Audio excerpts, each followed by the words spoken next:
Inilah detik-detik penangkapan seorang pria yang diduga merupakan otak aksi penembakan seorang pegawai Dishub di Kota Makassar, Sulawesi Selatan. Ternyata pria berinisial MIA tersebut adalah salah satu pejabat di pemerintahan Kota Makassar. Aparat unit Jatantras Polrestabes Makassar yang mendatangi kediaman pelaku Sabtu sore akhirnya melakukan penahanan. Penangkapan dilakukan polisi usai melakukan penyelidikan selama 2 pekan dengan pemeriksaan sedikitnya 20 saksi. Selain sang pejabat, 3 pelaku lain yang memiliki peran berbeda turut diamankan. Hai viewers Kanal 3, semoga semuanya dalam keadaan baik. Hari ini saya Ratna Jarum, dalam episode Melek Hukum kita, saya ditemani oleh sahabat saya. Saya Fahmia. Kak Mia nih ya, yang jago ngapa-ngapain Kak aja, Mia, ya? multitasking. Nah Kak Mia, kita mau bahas nih ada satu kasus yang viral. Sebenarnya nih ujung-ujungnya bener ya kali cinta itu buta nih. Kayak ada cinta segitiga nih antara kejadian ini terjadi di Makassar. Kami tahu nggak ceritanya gimana? Yang dibunuh itu ya? Betul. Ditembak di depan umum ya, itu Ditembak, terlalu banget ya nembak di depan umum. Kalau kayak pacaran tembak enggak ya? Tembak aku dong. Jadi gini teman-teman, ada penembakan maut ya nih kalau bisa jadi maut karena mengakibatkan hilangnya nyawa seseorang ya terhadap pegawai Dishub Makassar ya. Jadi di sini disinyalir ini memperebutkan cinta seseorang nih kami ya. Seseorangnya gimana nih kami tahu nggak siapa orangnya? Saya dengar katanya janda ya, Janda. alias single parents Single ya, kita parent. bisa bilang ya, Betul, single betul. parents.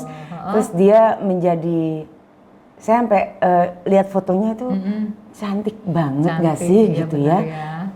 Sampai 2 orang yang mempunyai istri sah ya, masing-masing punya istri ya. Betul. Itu memperebutkan satu wanita. Satu Itu luar wanita, biasa. itu luar biasa. Luar biasa. Dan akhirnya semua wanita-wanitanya jadi janda juga Iya. ya, karena yang satu suami meninggal, Satu suami yang satu meninggal. masuk penjara nih bertahun-tahun ya. Tapi ada yang kelihatan, yang sempat saya lihat tuh Mbak, yang tersangka begitu dia dijemput, itu berpegangan tangan, ya Allah. Ya Allah. Iya. Betul lurah di tempatnya dia berdomisili ya. Itu dalam rangka apa dia Dalam rangka berpegangan tangan? Ya itu mungkin sehidup semati ya akhirnya. Tapi kan pas udah tahu mungkin saya pikir juga hatinya perih juga kali ya si ibu ya.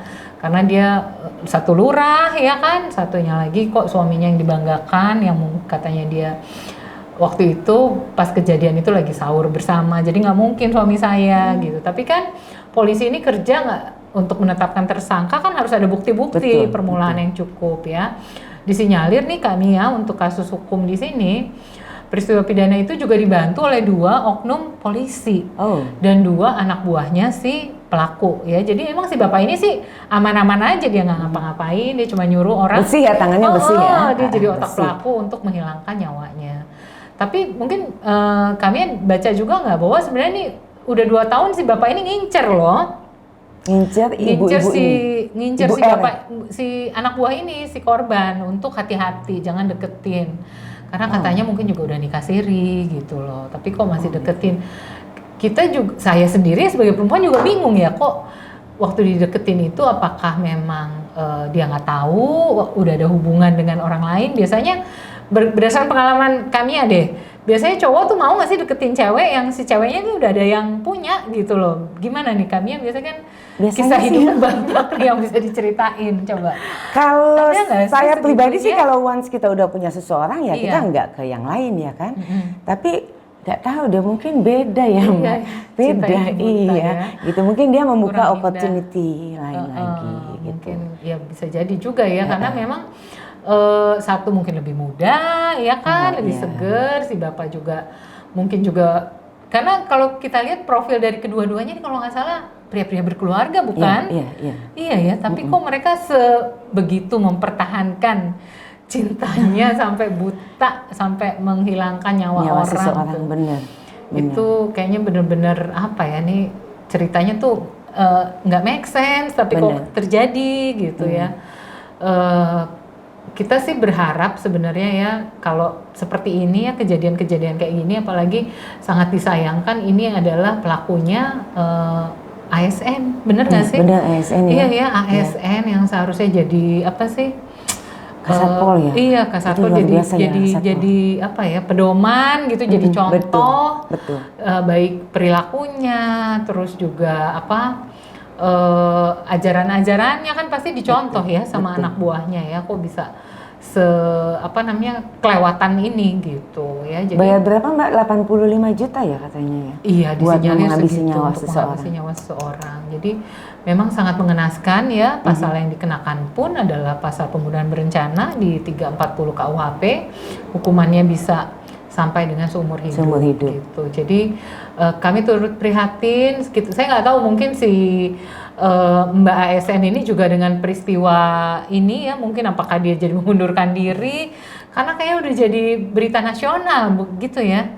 Perlu nggak sih Mbak gitu maksudnya untuk dia mengundurkan diri? Tapi kayaknya sih karena memang ada kode etik ya dalam ASN itu, bagaimana dia harus melakukan suatu pedoman ya, misalnya menikah pun harus ada laporan ke atasan gitu loh, tidak boleh sembarangan ya, karena jadi memang biarpun itu dia bilang karena yang tersangkanya ya, kan yang bilang kalau dia udah nikah siri ya. Iya. Jadi memang ada disinyalir sih. Ini juga dari media-media yang kita baca, karena memang belum ada keterangan menyeluruh yang resmi motif pelaku apa. Otak pelaku ya, mungkin bukan pelaku, otaknya nih si bapak apa, karena sampai saat ini berdasarkan informasi si bapak Kasatpol ini, mantan Kasatpol mungkin sekarangnya udah diberhentiin, ini mungkin juga si bapak ini masih belum mengaku gitu loh bahwa dia yang melakukan atau menjadi dalang pembunuhan berencana ini gitu.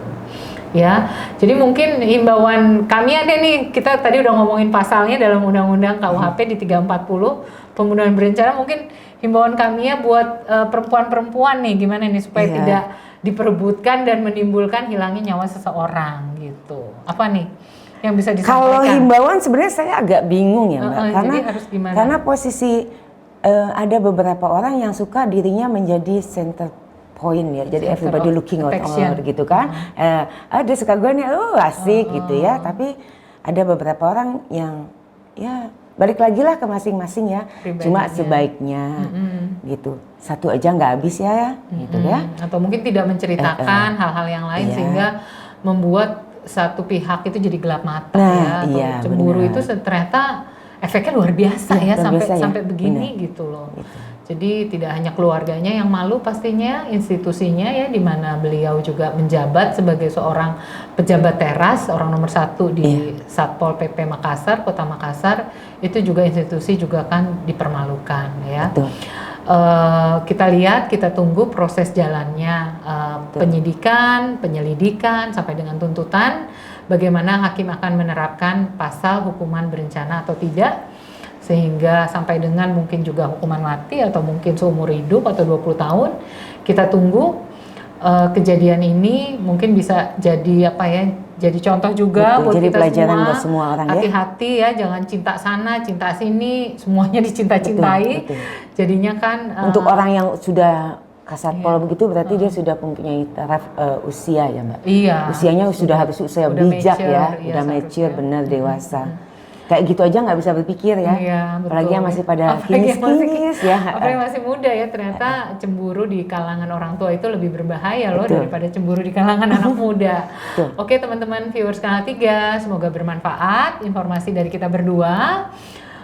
Dan juga bisa menambah pengetahuan sedikit buat semuanya. Jangan lupa untuk like, komen, dan subscribe di channel Kanal 3. Sampai jumpa, bye.